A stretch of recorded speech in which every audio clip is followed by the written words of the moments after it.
Nothing. There was nothing at that point that it was really working out for me. There was nothing that I'd look at that I'll be like, oh, at least this part of my life is going good. No, uni was hard. I promise I'm yours, always and forever, through the good and the bad, for worse or for better. I wanna be with you for the rest of my days. I promise I'll love you forever and ever and always. So what's up, GNS family? Welcome back to our YouTube channel. So in today's video, we want to share something special with you guys. First of all, if you're new here, me and Stacy, we are international students. We are currently living in Australia, and in today's video, we just want to share how life can be when you move to a new country. Because the struggles you face, the obstacles you go through, exactly. The lessons you learn, and just our experience in general. Also, like, a lot of people don't share these things when they move like to a new country because maybe it's the fear ugly. of judgment, and it's like ugly. It's considered like the ugly part of it. Because they're like, oh, I'm living abroad, I'm living in Australia, I'm living in America, Canada. I'm not meant to struggle, but even immigrants do have struggles. So so today we want to share our struggles and how our life experience and how our experience has been ever since we moved to a new country. Whatever you guys see today wasn't like this. Wherever we are today, we are grateful for it. We don't take it for granted. And so baby, start. When I moved here, it was like starting to open up. It was after COVID. I think it was 2020. You moved here in COVID? After COVID? After. I moved here in COVID. That's crazy. As soon as I got my visa, I was like, I'm out. I can't stay around. But yeah, I was so excited. If you guys don't know, I'm an only child, and you know when you're an only child, you have such strict parents. Like, everything I would do, I'd be questioned. So I was like, I can't wait to move to Australia. I have this amazing opportunity. I'll be free to do anything. I'm going to come and fly butterflies. I'm just gonna enjoy. It's a new country. Like, nothing can possibly go wrong. I'll be on my own and make my own decision. You are like this. Nothing can ruin my vibe. Period. For those type of people, eh? No one can ruin my vibe. No one can kill my vibe. I'm going to Australia. Period. What the hell? No, but yeah, I was so excited. And I had a good opportunity because my parents were also going to bring me here, like, and stay back for like a week or two. So I knew. So when you came here, your parents stayed for 2 weeks. Yeah, they stayed with me for 2 weeks. So I had them. Must have been nice. Oh my god, I had them with me. We were like going to places. But I was also late for uni, so that was another obstacle that I faced because, like, you guys know, like, getting the visa and all that, like, it takes time, and I started the process a bit late, but and like during COVID, everything was slow. Everything was just much slower. But I just had to pray to God and stay true to myself. It got to a point where I was almost gonna lose my certificate of education because I was that late.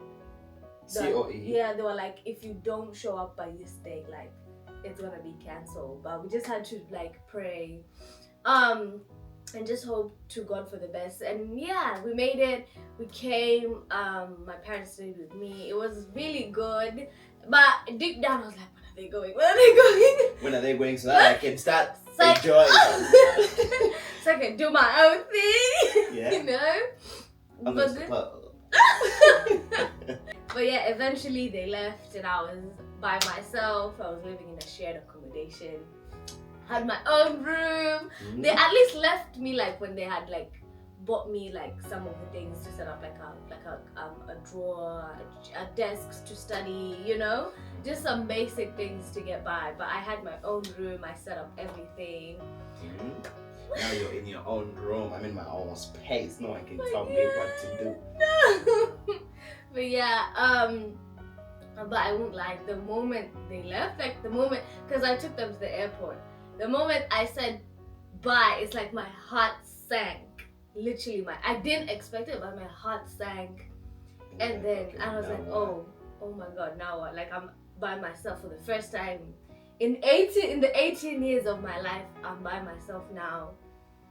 I was excited. but I was so scared. I won't lie. I was so scared, but I was like, it's okay. Like I got this.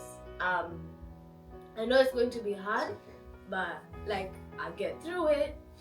So uni had started already. I was like about a week late for uni.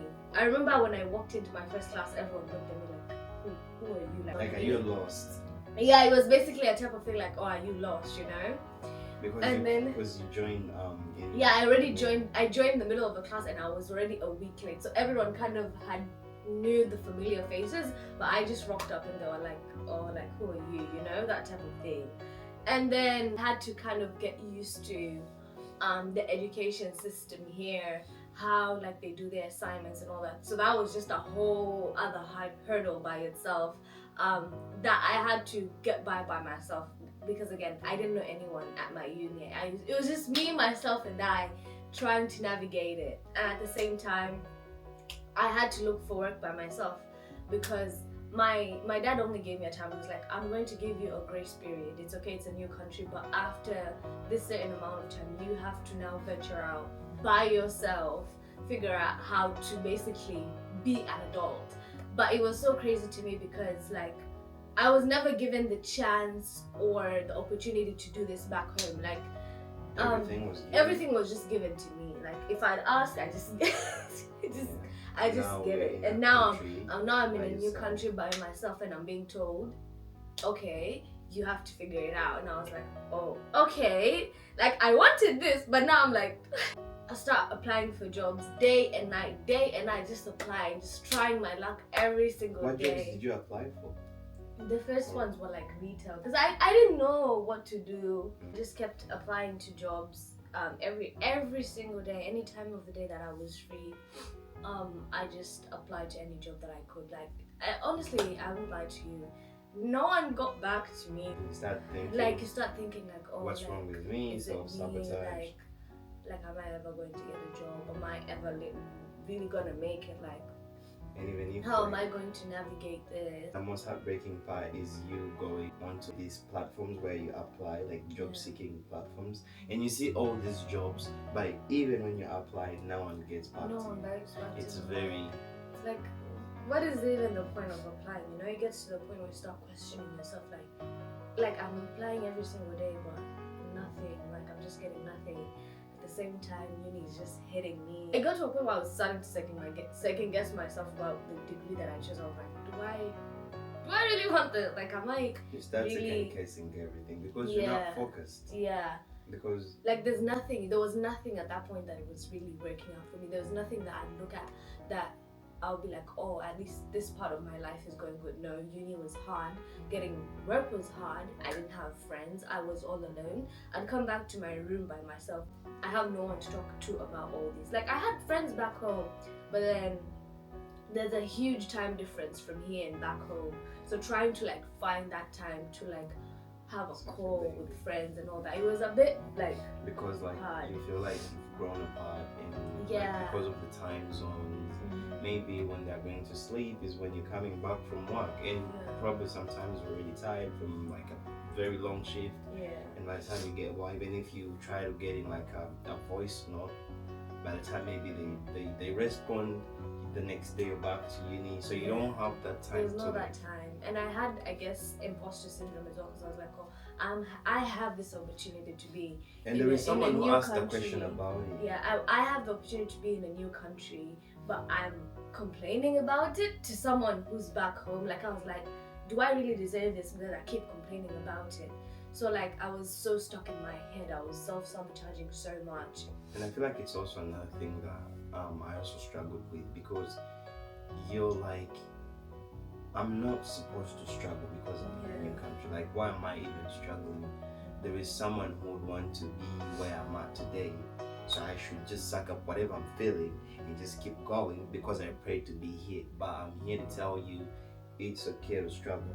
Even whatever you are, it's okay to struggle. And regardless of what country you are, what place you are, life is always going to like slap you with something, and it's life okay. is always going to challenge you, and I feel like it's through those challenges that you learn so much about yourself. It's always in the bad times that you learn Exactly. Who you are, like what are your strengths, what are your weaknesses, and you try to lean more on your strength every single day. So every single day I just pray to God, like it's okay, I'm so thankful for this opportunity. And you know, like in this moment I'm struggling, I feel like I want to keep complaining about this, but I know it will get to some day and I'll look back to all of this and I'll be like, thank you God for really letting me go through that part of my life and being like giving me the strength to go through that, you know. And even if maybe you wanted to share it to someone, maybe No. back home, they'll be like, Yeah, you're in Australia, yeah, and why are you not grateful? But you know, Yeah. you're just voicing out how you feel. So that also holds back a lot of people from sharing their struggles with family. Like, hey, I'm also struggling. I'm also navigating life. Because even maybe trying like, to, why you're in Australia, you're better off there. yeah, even like trying to talk to my parents were a bit hard because my parents are busy. Trying to find that time to like talk to them. Because of the time zones. Because of the time difference, yeah, it was a bit challenging to try and find time to talk to them. And also, you know, they have work. They also have work, and I don't want to keep telling them the bad things about Australia, yet I kept pushing For you to for me to come here, you know. So I just had to tell them, oh, like, yeah, uni is good, like everything is good. I'm trying to make friends. You know, like I'm trying new foods. Just telling them like the good things about it, so that at least they're like, oh, okay, like my daughter is actually enjoying this experience that she really wanted, you know. But yeah, uni went forward, and then I tried to make friends. I really do struggle making friends, which sounds so funny saying it now, but I have always struggled to make friends. So that was also another hurdle that I had to go through. It's okay to struggle with it because it's not. I feel like it's because of the way you said your childhood being the only kid. Yeah. You literally got limited interactions with people in the community. See, like with animals, if you hide a dog in a kennel for like its whole childhood, let's say you take it out for only walks, it will only know you, so it will be anxious around other people. Yeah. So it won't know how to interact with other dogs. So it's basically the same thing. As humans, our social skills and communication skills are built through interactions with other people. So don't feel bad for yourself for not like, oh, I don't know how to make friends. It's not because of you, and you didn't choose for you to have that childhood. And also, I just know that my parents like were looking out for me. Yeah, Exactly. That's what they knew. Exactly, and it's just also seeing it in that lens and like understanding they were just looking out for you and protecting you from all these things. Because for me, my childhood was completely different, but we don't want to go there. That's a video for another day. Like our different childhoods, how they've shaped us. Yeah. But yeah, so I had to go through that as well, like trying to find new friends. I remember I made friends like probably not in my first semester, probably maybe like hey Jen, hey Phoebe. Sorry. No, actually not my first friends. Really? No, they were not. Jen? Jen was there. Jen was my first friend that like I've stayed that she's been my friend throughout the first year. But I made a group of friends, but then I had a fallout with them because I feel like I couldn't relate a lot with how they grew up and the things that they liked, and just general. It's not bad blood between me and them. It's just that I struggle. I struggled to find that connection with them. Like that, even when we had conversations, it was just generally just about uni, but it was nothing past that. But yeah, so I struggled with that, but eventually like I would just push myself every day. I was like, it's okay, just say a hi. That's how I started with Phoebe, actually. Just smile and wave. Hey Phoebe. Just smile, and then that's how we started talking. You know, actually Stacey has never told me this story about how he met you guys. So I'm also enjoying the story. Yeah, so just smiling at them, and then slowly by slowly like we would start talking and all that.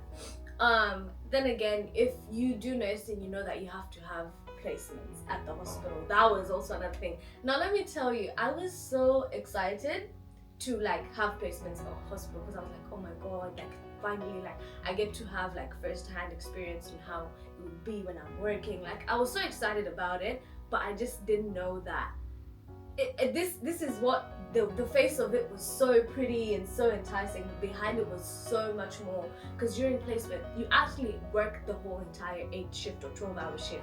I come back when I'm tired, I don't want to cook, but I have to cook. It's just me. If you don't cook, you won't eat. If I don't cook, I won't eat, and I won't have food for the next day, because I have to do it for a whole 2 weeks. So basically you're and forced in that to... 2 weeks I can't work, because I'm pretty much exhausted by the time I get home. I just want to rest. So it was like, from like, you go this way, work slaps you. You go this way, uni slaps you. You go this way, placement slaps you. You go this way, loneliness slaps you. You go this way, I'm alone slaps you. I'm so sorry I had to go through that. But I can really relate, because I've been there. It's okay, yeah, but placements is hard in itself, like trying to adapt to the new environment of a hospital. And then once even I come back, like I have no one. Sometimes it's just good to vent to someone. Like that person doesn't have to really understand what you're going through, but just speaking it out to someone really helps, especially for me. Like I feel like sometimes just putting the thoughts out there to someone else, and just having someone to listen to. Like right now, like when I have placements or like I have work, I come back to baby and I'm like, I tell him all these things. Sometimes he doesn't even maybe he doesn't really care, but he just sits there. I don't care. I don't care, but I just really sit there and just be present. Like, of more so in if you've not noticed, like when you're doing placement, I'm very present, I'm very observant, because I know, like, you can't fully tell me. You can't tell me what happens there, but I know the toll it takes on me. So I just try to be there and just try to be present and just try to see how I can like support you in that moment, and just try to be like your shoulder, and just you knowing that when you come back home, I'm gonna be here and I'm gonna be there for you. You actually don't take it for granted. It's okay. That you do that. It's okay.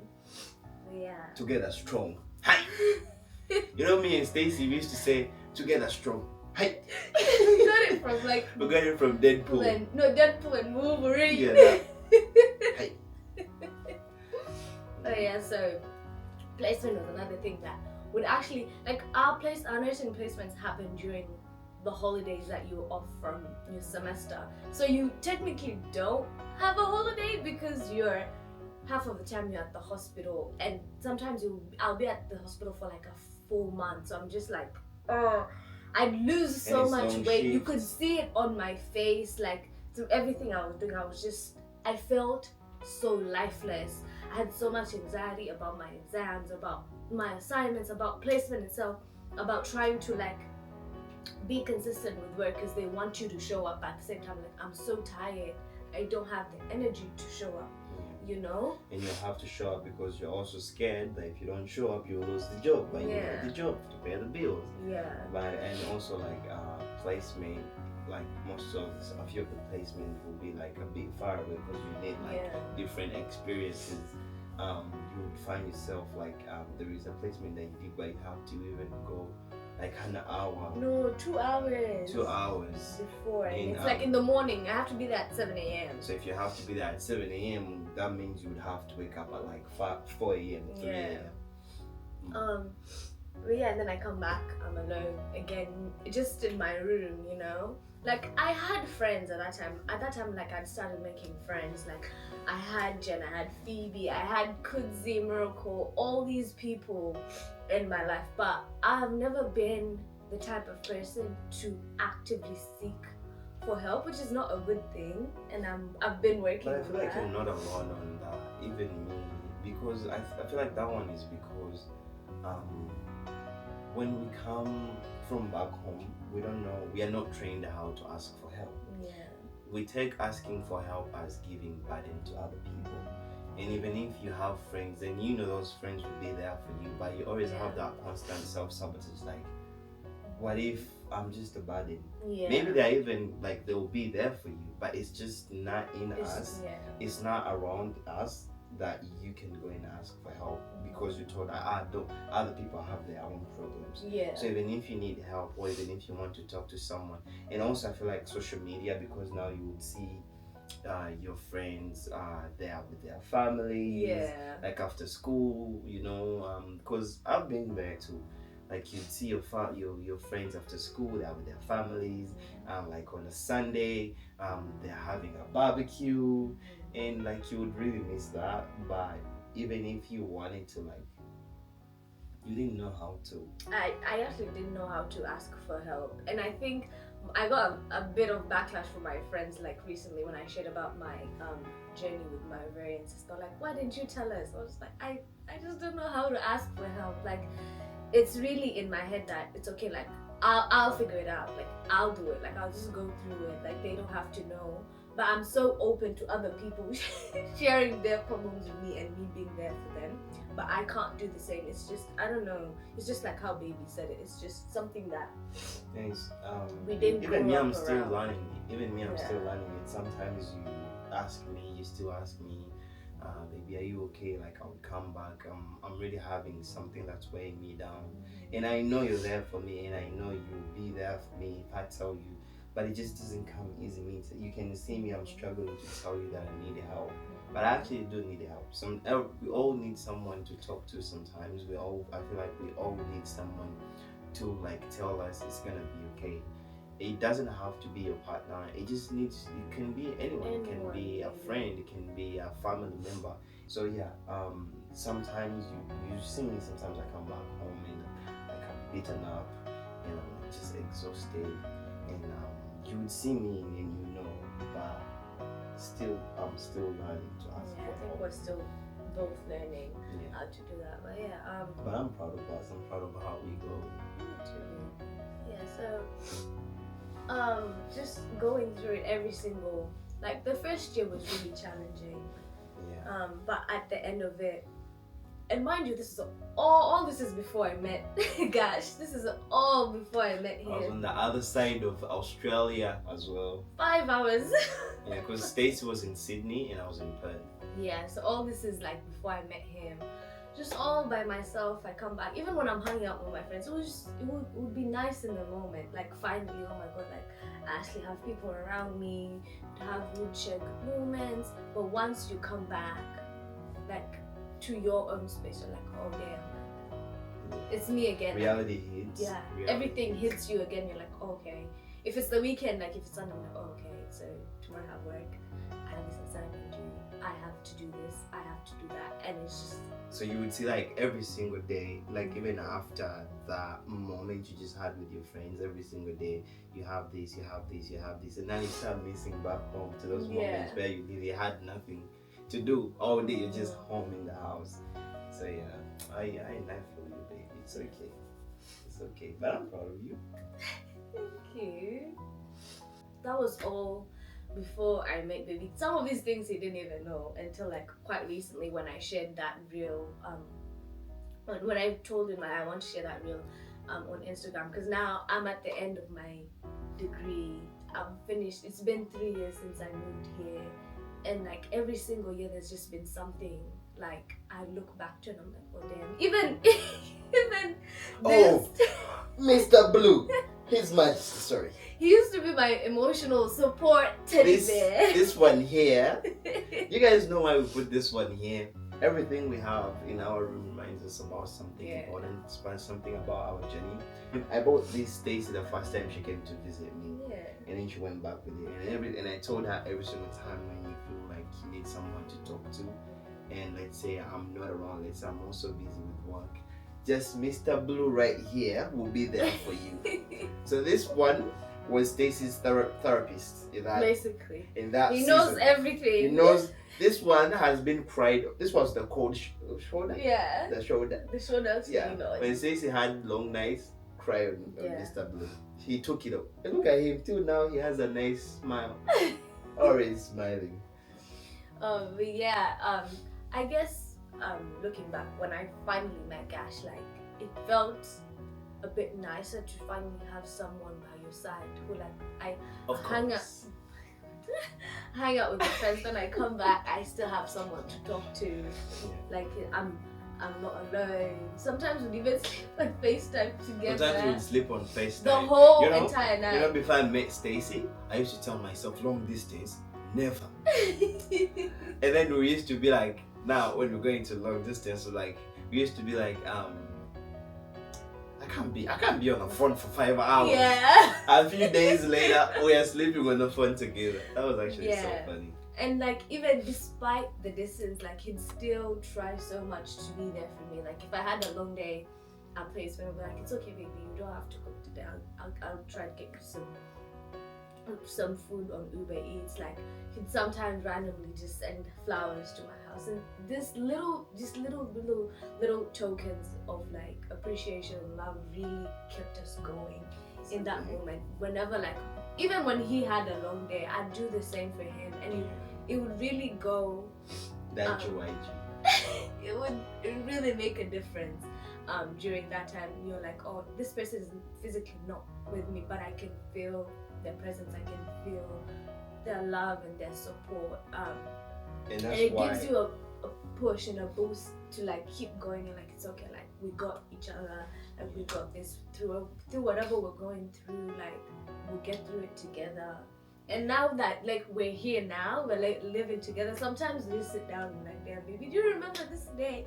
And we laugh about it, and like, that's why like our relationship will always say partnership over companionship, because you can really have anyone can have it's okay, anyone can have, like, anything can be a companion. Like, you can get a pet if you want a companion, you can get a friend, but for a relationship to really work out, it has to have some sort of like partnership. When we were still doing long distance, sometimes I would send Stacy flowers. I would when I'll ask her, like, when I knew she was on placement, I would tell her it's okay, I'll send you some food, because I knew she would come back when she's really tired, because going there for 2 hours, going is 2 hours, and then getting there and then being there for those long hours, learning all that, like, and then after finding your way all the way back home, and then you have to go tomorrow as well, and you have to wake up early. So I really knew, and that requires some sort of like compassion for you. But then it's not like he was buying me food every single time. He would push me to be like, okay, maybe you need to meal prep. Like, and sometimes I'll call you on FaceTime and we'd meal prep together. We'll meal prep together. I'll tell her, oh, what are you making? And I'm making sushi. So really looking back to these things, I feel like the struggle really shapes you into the person you want to be. Because if you look at you can choose to look it on the struggle side and just let it beat you up, or you can look it from a perspective of, that happened, but I learned this. That happened, but I learned this. Every struggle, but it takes time as well to see it like that. Because when you're in the moment, you're like, why me? And you're looking around you, in this world full of noise, everyone is sharing their perfect life. You're seeing this, you're seeing that. You're like, is there a problem with me? Because as us humans, we quickly run into that comparison state of like comparing our lives to other people.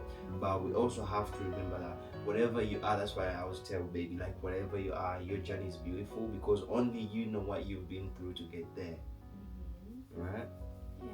That's why we just wanted to share with you guys, and for everyone, for our day ones, for everyone who's new to GNS family, you're also part of our journey now. Thank you for being here. Thank you for all the we receive love, all the comments, we receive all the DMs. We're like, God damn. It really touches us. Like, sometimes we just sit there and like, we read through everything, like, oh, like, even you guys share about your lives as well. We're like, oh, you're really strong for going through that. Like, we're all really just growing together, supporting each other, loving each other, which is just so beautiful to experience. And I know we talked about a bit of like long distance, and you guys asked so many questions about like how we met, how we managed. Don't worry, that's coming. We're cooking something so good. Something is coming. Something big is and you guys are going to enjoy it. With the way it will share our individual stories. It will share the story of how we met, how we navigated everything. Like, something really big is coming, so just stay tuned. And it's going to answer this one question you guys always ask: how did me and Stacey meet? If you've noticed, we've been trying to avoid that question for a reason, not because we don't want to answer it, but because we are working on something that's going to answer all your questions. So if you're here with us for our day ones, thank you for being with us. If you've watched this whole video, we hope you had a takeaway from it, and we can't wait to see you in the next video. Bye. bye to the people. Mr. Blue, come on.